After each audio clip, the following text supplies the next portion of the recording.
The Tire Pressure Monitoring System, TPMS, on this model compares the rolling radius of each tire to determine when one or more tires is underinflated. If a low tire is detected, an indicator will illuminate in the driver information interface and a message will appear.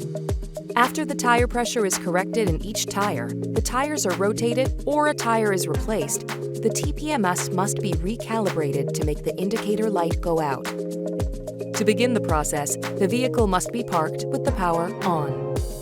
Press the Home button on the touchscreen, then touch Vehicle Settings.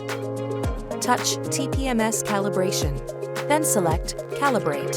If calibration failed to start appears, repeat the previous step. The calibration process will finish automatically within a few miles of driving.